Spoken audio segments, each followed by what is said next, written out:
Hello, everybody. So, inclusion is an educational commitment and reform based on human rights. Within the same educational framework, ensure that all children can on the same basis enroll, participate in daily activities, and be evaluated. And not just a placement of students in regular classes, but the process of removing obstacles and providing rational adjustments for children with disabilities, which needs to basically cover curriculum, pedagogy, and assessment. In the class, I use differentiated instruction by designing multiple paths for content, process, and product. Proactive is used to plan and match the differences between disabled children and the other children so as to support all children to grow up under the common goal. I believe that the reason why inclusion is important is that it pertains to human rights and fairness. The United Nations has set 4 requirements for education, namely available, accessible, acceptable, and adaptable. This means that all countries need to provide equal and non-discriminatory, inclusive education for all students and put the interest of the children first. At the teaching level, we plan for different needs from the start using QDTP and UDL, and we keep lessons flexible through differentiation, changing how we teach and how students show learning, so all students make progress and take part in school life. Furthermore, we also want to create a learning environment where students feel valued and heard, ensuring that every child has an equal opportunity to receive education. The research shows that in a truly inclusive teaching situation, students with disabilities are generally superior to isolated environments in terms of grades and GPA. At the same time, in Australia, it is also a requirement of law and governance. DDA and DSE clearly defines the adjustment required by the schools and negotiates the details with students and parents. And take inclusive education as the right basis and implement it through rational adjustment. The school will collect, record, categorize, and report the evidence for adjustments through NCCD. The data is directly linked to accountability and resource allocation. As teachers, we actively abide by the Disability Discrimination Act 1992.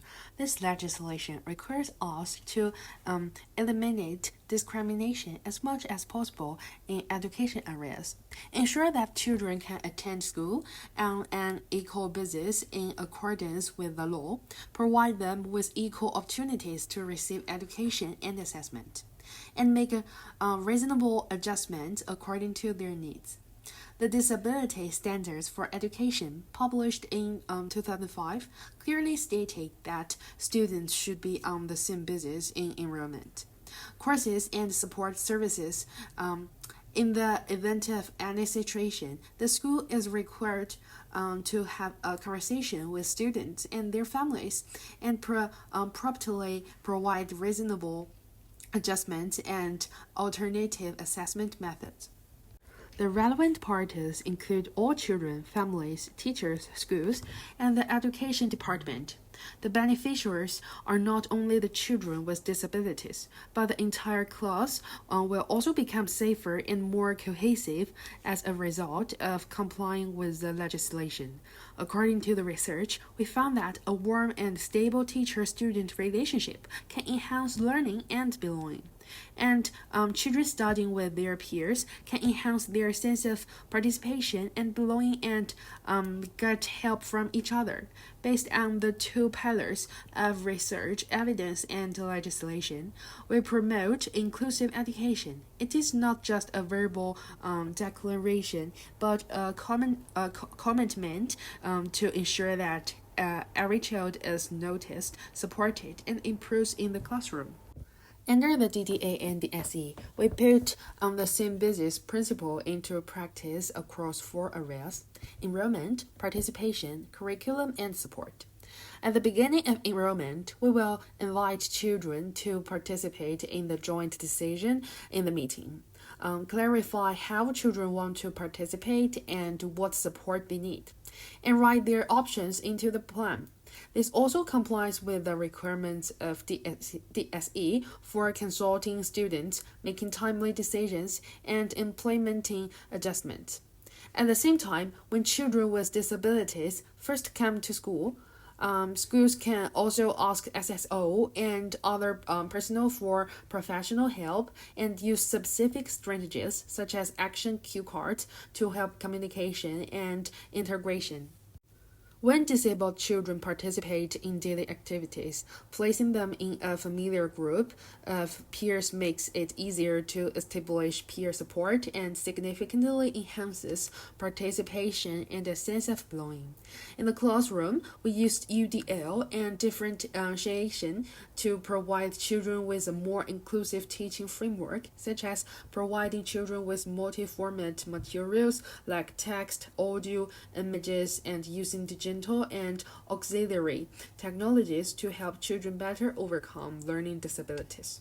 These measures are all in line with the SEs on the same basis and reasonable adjustment principles, and also implement the anti-discrimination purpose of the DDA.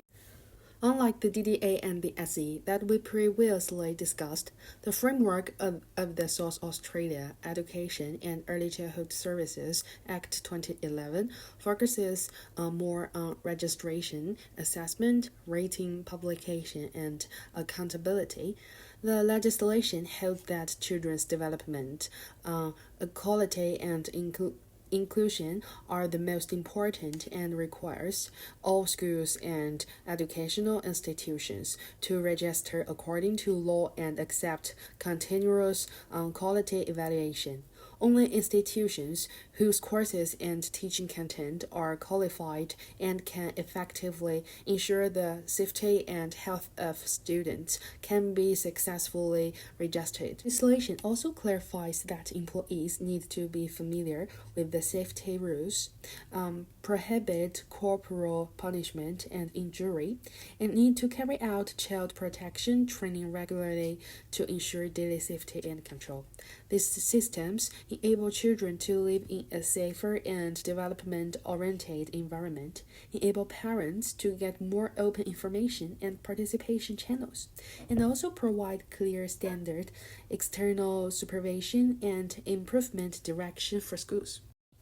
At the classroom level, we intend to provide diversified learning methods for students with mental retardation or other special needs. For instance, in daily teaching, teachers can try to use various types of interactive materials such as electronic picture books, speech assistance tools, AI glasses, and other such diverse simultaneously to enable students to engage in activities through multi-senses.